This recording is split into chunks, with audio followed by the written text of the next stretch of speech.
Para sa unang bugso ng ating balitaan, naglabas ng bagong political ad si Senadora Amy Marcos na tampok si Vice President Sara Duterte.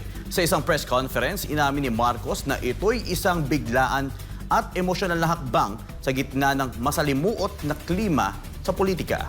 Si Troy Gomez para sa buong detalye ng balita. Si Tim ngayon ang kulay ng bansa.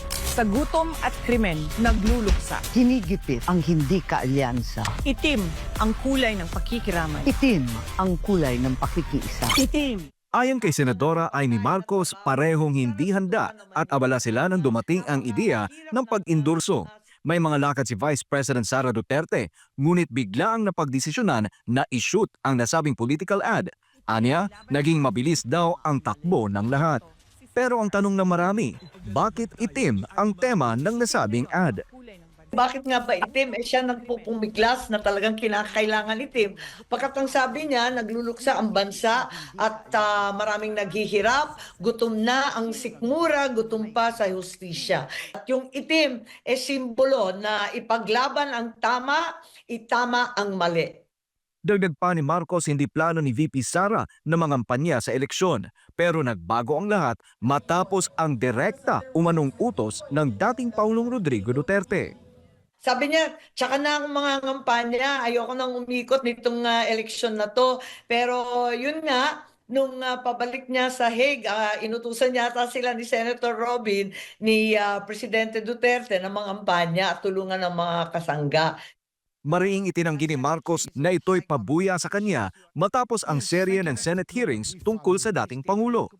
Hindi ko naisip yun, hindi rin niya naisip. Simulat sa poll, kaming dalawa naman talaga magkaibigan. Kilala niya ako, kilala ko rin siya. Kilala namin ang isa't isa, hindi nagbabago ang pagtanaw ko ng utang na loob at paghanga sa pananatili niyang may tiwala sa akin. Hindi niya ako binigo at hindi ko rin siya bibiguin. Tila may patama rin si Marcos sa kasalukuyang administrasyon. Hindi ko talaga maintindihan kung ano ang nangyayari at sino ang namamahala sa palasyo. Hindi ito ang turo ng aking ama. Kaya hindi ko alam kung saan ito nanggagaling at hindi ako papayag ng ganito. Nanghihinayang talaga ako para sa akin, malaking trahedya sa amin to.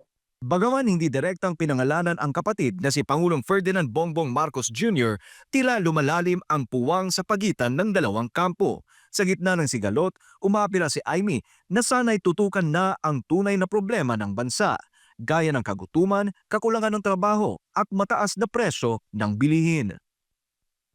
Para sa Diyos at sa Pilipinas, kumahal. Troy Gomez nag-uulat, SMNI News.